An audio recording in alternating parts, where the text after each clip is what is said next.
Hello, welcome to another video by LSX Engines, Tuning, and Marine. In this video, I'm about to install the crankshaft in a 5.7 liter Marine V8 engine. This crankshaft has been turned by a machine shop 10 thousandths under on the mains and 10 thousandths under on the rod journals. The machine shop marks them with a dash for 10 thousandths. They put two dashes for 20 thousandths.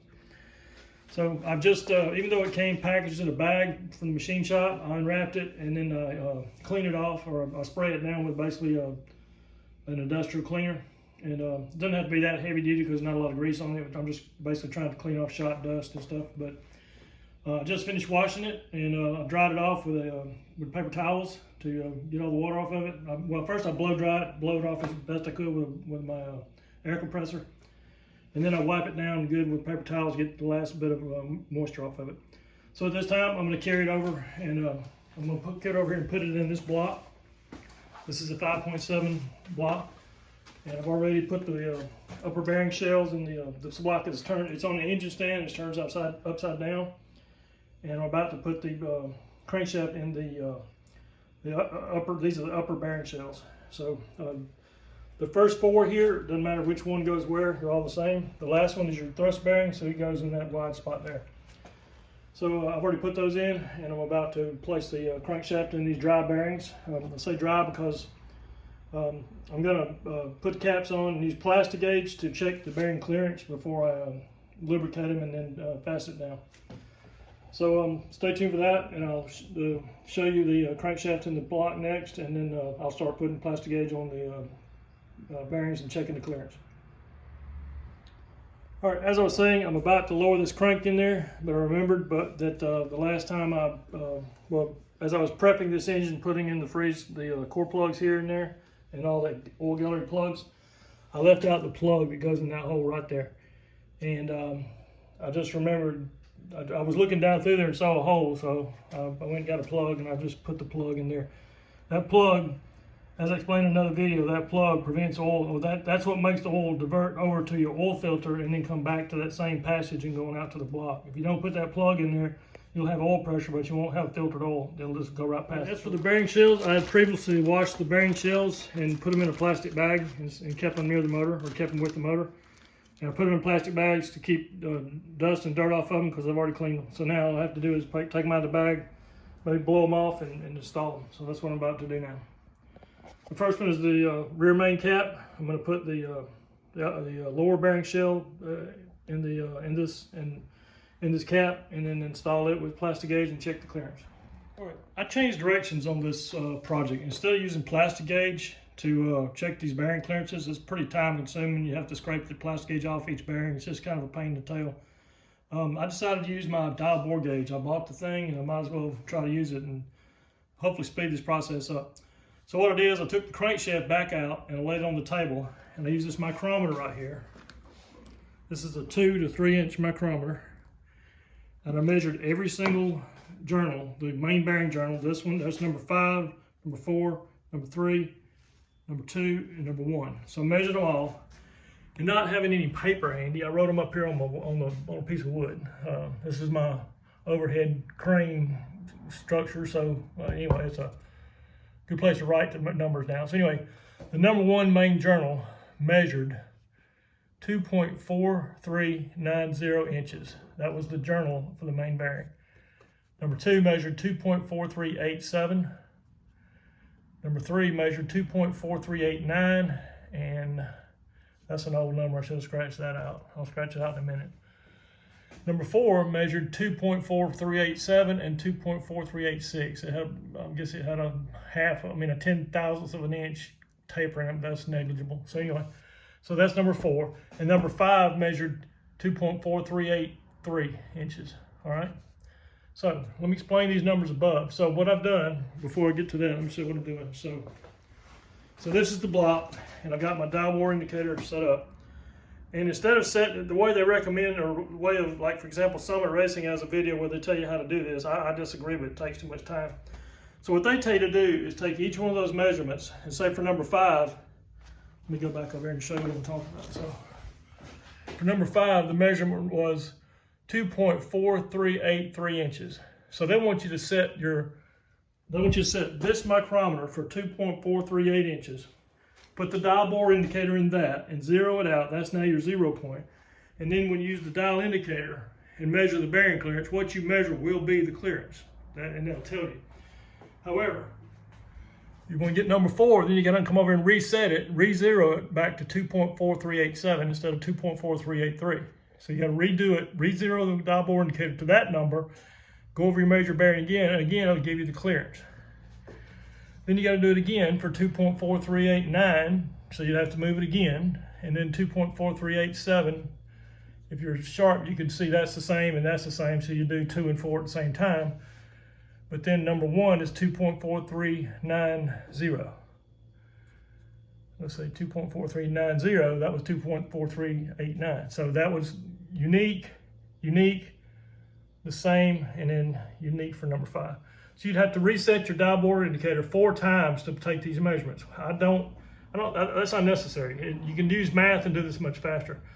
So what I did was I looked at each measurement and said the smallest one I've got is right there, 2.4383. So I set my dial bore indicator up for 2.435. 2.435 inches on my, I set this micrometer for 2.435, zeroed my dial bore indicator in that. And now, when I measure the clearance in the bearing, what I did was I got 2.435, and I had, say, 5.5 thousandths clearance using my dial bore gauge. When I add that number up, I get 2.4405. 2.4405 minus that is my clearance, 0.0022 clearance. And that is within, also I wrote up here, this is the Mercruiser factory tolerance, production tolerance for the main bearing number 5. So for number 5, 0.0008 to 0.0024, this falls within it, so that bearing checks out. Again, I measured number 4. I got, instead of getting excuse me, 5.5 thousandths, I got 5.2 thousandths. So when I added the 5.2 thousandths to that number there, I came out with 2.4402, do the subtraction, and I get my clearance of 0.0016. And that falls within the range, so that bearing's good.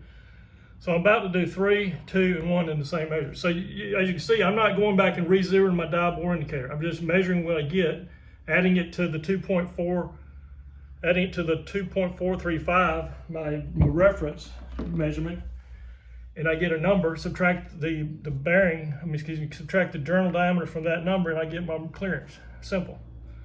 Saves a lot of time instead of having to re-zero the thing. So I'm about to go do number 3, and I'll show you.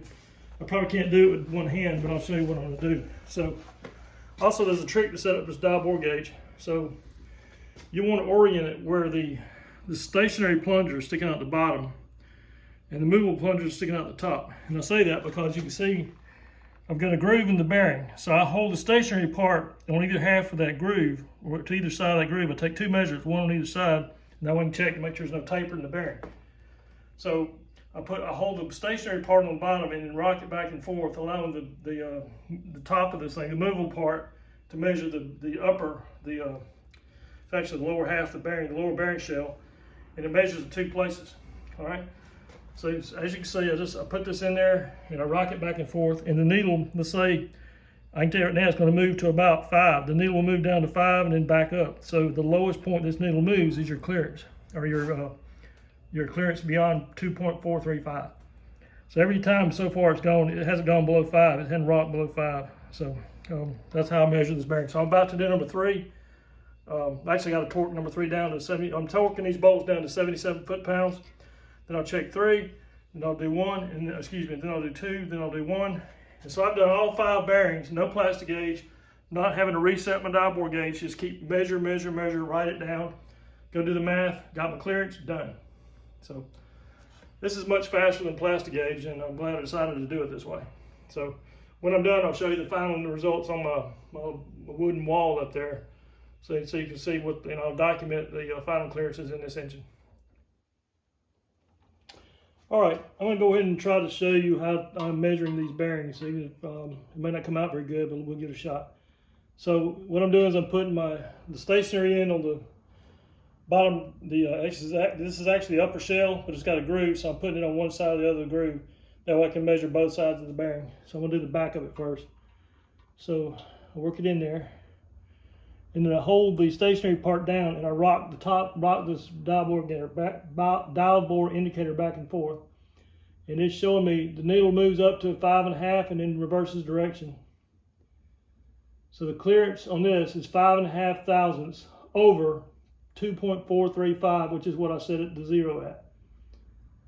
So it's stopping at 5.5 and backing and coming back the other way. That's the smallest dimension I get. So that one's 5.5 thousandths. Move over here to the next one, or move to the front side of the bearing and hold the stationary part and rock it back and forth. Now this one I get 5 thousandths, so it's a 0.5 thousandths tighter. So the needle rocks at 5 instead of 5.5. I think.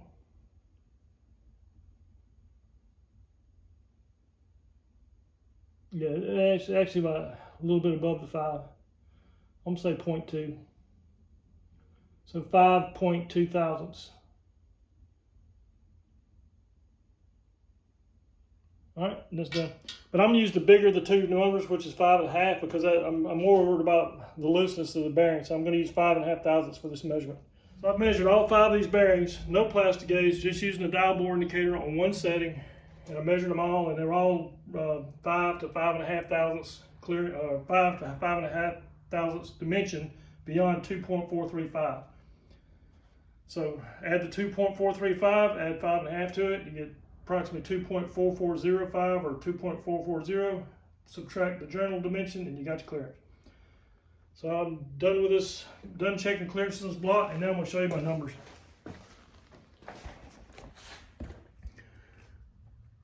So as I was saying, this one measured 2.445. So 405. Because I'm adding 5.5 thousandths to 2.435, and that's the number I get. I know that because I've already done it once at least. So then I would take these two to subtract them, and it's going to be, let's see, I think I already did it already. It's going to be 0.001, I believe, because that'd be, let's say that's a 6 and it's 5, so it'd be 15 minus 6 is 9. So it's going to end up 0.0019 inches. And that's within my tolerance of my clearance of 0.007 and 0.0021. So that's bearing checks out okay. All right, so check. So all of my bearings are now checked. So I'm going to recap. So that's the numbers for number 1. That's for numbers for number 2. That's for numbers for number 3. That's the numbers for number 4. That's the numbers for number 5. Okay. Now let's go back to number 3. So when I first ran the numbers or first did it, I came out with 0.0011. So my clearance was too tight because the range is 0.0012 to 0.0027. So I went back and remeasured my journal, and it went from 4.8, I can't tell what that was. It had to be a 9 or something, to a 7. So, it's hot in here. So anyway, I went back, because it was too tight, I need to go back and double check my journal, and I checked it 2 or 3 times as good as I could, and I got it a little smaller, so they gave me a little bit more clearance, and I'm now within the target range. So that one right there is just above, just inside the range up there, so that will work. All right, that's all the main bearings. They're done. I'm now about to put the crank in the block, lubricate the bearings, and tighten it up and torque it up, and the crank will be done. Even though these clearances check out okay, once I get the crank in the block with some lubricant, I'm still going to spin it around and see how free it is to turn. If it doesn't bind, then we're good. You just don't want it to bind. And if it binds, you know your bearings or your clearances are, even though they're good here, your crank might be bent. So that's what I'm going to check next. All right, I've removed the crank, or removed the bearing caps from the block. I've lubricated all the bearing shells, the upper bearing shells, with Lucas assembly lube.